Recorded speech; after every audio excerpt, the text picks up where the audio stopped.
Good morning student. Today is our Hindi term. So Hindi में आज हम लोग चैप्टर 4 पढ़ने जा रहे हैं। ठीक है, क्लास 4 की ये बुक है, चैप्टर 4 इसमें हम लोग पढ़ने जा रहे हैं। चैप्टर 4 क्या है? पागल हाथी। इसका पाठ परिचय आइए पढ़ते हैं। हाथी के विषय में माना जाता है कि हाथी जब तक मालिक के प्रति वफादार रहता है तब तक ठीक है, किंतु एक बार यदि उस पर पागलपन सवार हो जाए तो वह किसी को नहीं छोड़ता। आइए पाठ में मोती हाथी की गाथा पढ़ें। ठीक है, उसके बाद है स्टोरी हमारा। आइए स्टोरी को रीड करते हैं। मोती राजा साहब की खास सवारी का हाथी था। वैसे तो वह बहुत सीधा और समझदार था, पर कभी कभी उसका मिजाज गर्म हो जाता था। वह अपने आपे में नहीं रहता था।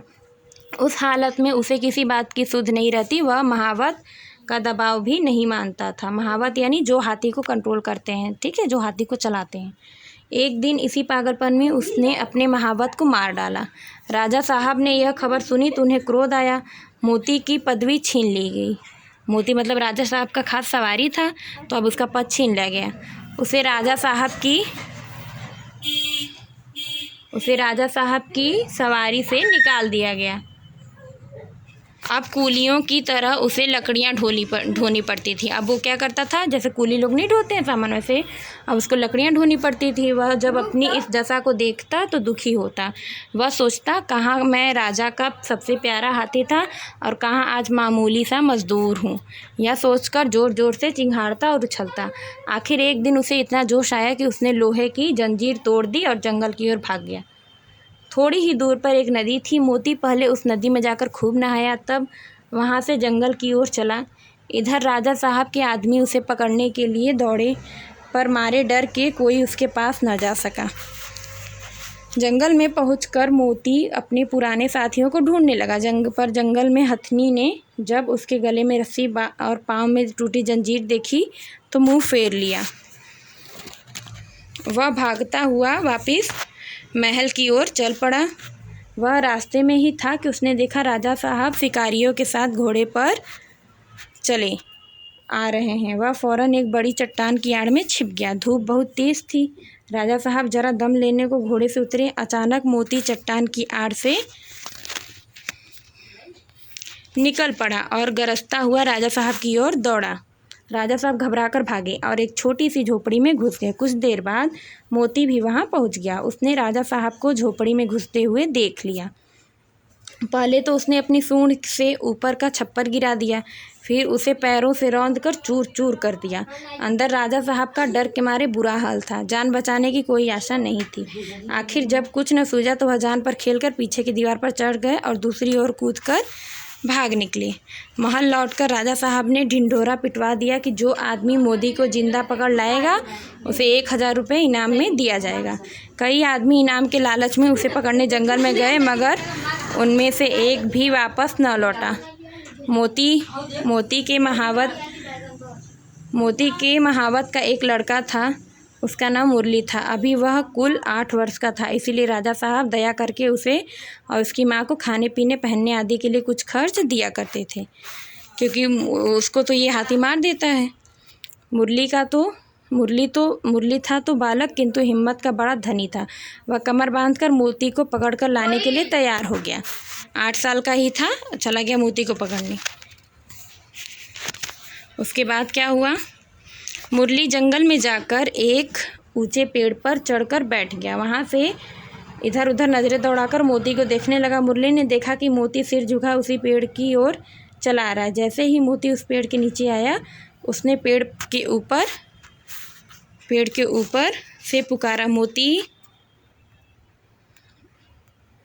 मोती मुरली को देखते ही पहचान गया। यह वही मुरली था जिसे वह अपनी सूंड से उठाकर मस्तक पर बैठा लेता था। मैंने ही इसके पिता को मार डाला था।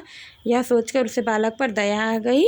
वह खुश होकर सूंड हिलाने लगा। मुरली पेड़ से नीचे उतरा और उसकी सूंड को थपकियाँ देने लगा। फिर उसने बैठने का इशारा किया। मोती बैठा नहीं। उसने मुरली को अपनी सूंड से उठाकर अब पहले ही अपनी तरफ अपने मस्तक पर बैठा लिया और राजमहल की ओर चल दिया। मुरली जब मोती के लिए हुए राजमहल के द्वार पर पहुंचा तो सबने दांतों तले उंगली दबा ली। मुरली ने चिल्लाकर कहा, डरो नहीं मोती, बिल्कुल सीधा हो गया है, अब यह किसी को नहीं मारेगा। राजा साहब ने मुरली को 1000 रुपये का इनाम दिया।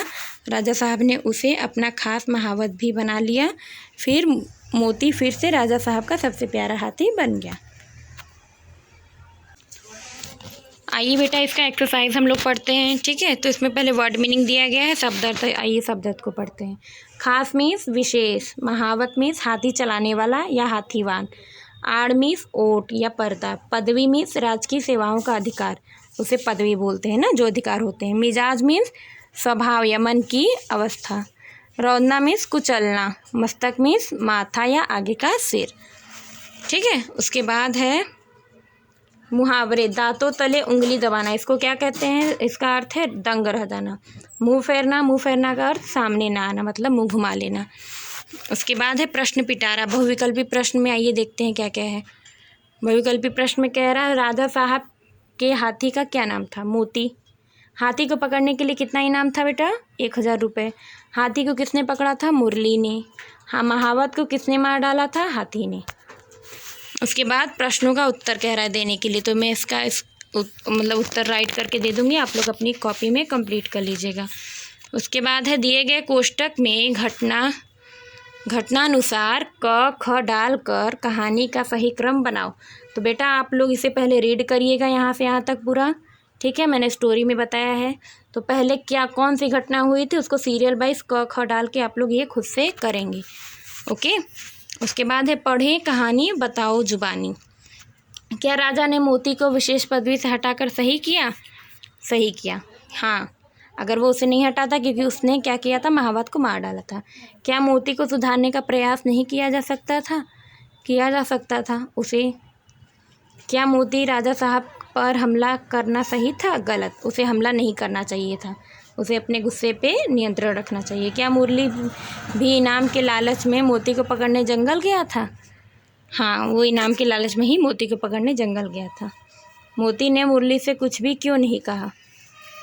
मोती ने मुरली से इसलिए कुछ नहीं कहा क्योंकि उसने उसके पिता को मार डाला था, इसका उसे अफसोस था।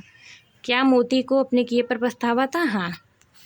उसके बाद क्या कह रहा है? पाठ से, हाथी को राजा की सवारी के रूप में प्रयुक्त किया जाता है और कौन कौन से जानवर हैं, जंतु हैं जिन्हें राजा की सेना में विशेष रूप से स्थान दिया जाता है? घोड़ा बेटा, घोड़े को भी राजा लोग बैठ के उस पर सवारी करते हैं। उसके बाद है आगे आइए देखते हैं भाषा ज्ञान। ये क्या कह रहा है कि प्रत्येक के लिए 2-2 पर्यायवाची शब्द लिखो। हाथी का जैसे गज और हस्ती है, राजा का नृप नरेश, जंगल का अरण्य वन, नदी का सरिता सलीला, पाँव का पैर पग, मस्तक का दिमाग ललाट, आदमी का नर और मनुष्य। उसके बाद है निम्नलिखित वाक्यों को ध्यानपूर्वक पढ़िए। मोती राजा का खास हाथी था, वह जोर जोर से चिंघाड़ता और उछलता, सिपाही उसे पकड़ने के लिए दौड़े, राजा साहब घोड़े पर चले आ रहे हैं। उक्त वाक्यों में का, से, के, लिए पर ऐसे शब्द चिन्ह हैं जिनके प्रयोग से क्रिया का संज्ञा और सर्वनाम से संबंध स्थापित होता है, ये चिन्ह कारक कहलाते हैं। का, के, लिए। तो पाठ से विभिन्न कारक चिन्हों वाले वाक्य छाट कर लिखो। तो बेटा हमें का, के, लिए ऐसे शब्दों को पाठ से देख के इसमें राइट करना है। तो ठीक है, तो ये आप लोग HW है, खुद से कर लीजिएगा यहाँ पे। उसके बाद क्या कह रहा है? मोती राजा साहब की खास सवारी का हाथी था, मुरली महावत का लड़का था। उक्त वाक्यों में राजा साहब, हाथी, महावत और लड़का ये क्या है? किसी जाति की समस्त विषय वस्तुओं के विषय में बताते हैं। राजा साहब यानी राजाओं की जाति, हाथियों की जाति, जबकि मोती और मुरली क्या है? किसी विशेष व्यक्ति के विषय में बताए हैं। मोती और मुरली नाम है। ठीक है, तो ऐसे ही आगे क्या कह रहा है इसमें करने को? अतः किसी विशेष व्यक्ति, स्थान व वस्तु का बोध कराने वाले शब्द व्यक्तिवाचक संज्ञा कहलाते हैं। ठीक है, और एक ही प्रकार के प्राणियों, वस्तुओं या व्यक्तियों का बोध कराने वाले शब्द जातिवाचक संज्ञा कहलाते हैं।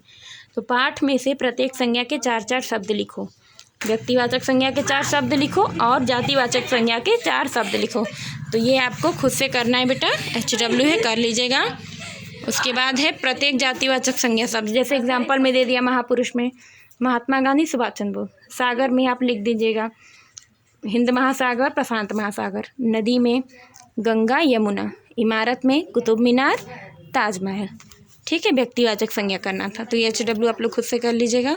उसके बाद है प्रत्येक के लिए एक एक शब्द लिखो। हाथी हाँकने या चलाने वाला, उसको क्या कहते हैं? महावत। जिसके पास धन न हो, निर्धन। जिसके माता पिता ना हो, अनाथ।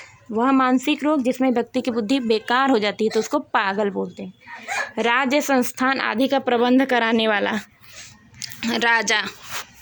उसे देखकर सबने दांतों तले उंगली दबा ली, अर्थात उसे देखकर सब दंग रह गए। उक्त वाक्य में प्रयुक्त मुहावरे दांत शब्द का प्रयोग हुआ है। नीचे दांत से संबंधित मुहावरे हैं और उनके अर्थ दिए गए हैं, तो उनका वाक्य प्रयोग करो।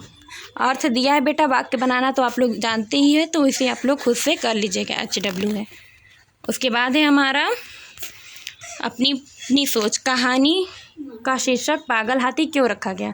क्या इस कहानी के कोई और भी शीर्षक हो सकते हैं? कोई 2 शीर्षक लिखो। तो मोती नाम था, मोती शीर्षक हो सकता है, और मुरली का हाथी। ठीक है, तो 2 शीर्षक मैंने दिया है, आप लोग राइट कर लीजिएगा। फिर कह रहा है यह एक पागल हाथी वृक्ष उखाड़ते हुए चित्र दिया गया है, इसमें रंग भरो। तो ये HW है, आप लोग इसे कलर करके अच्छे से कंप्लीट करके मेरे नंबर पे सेंड करिएगा।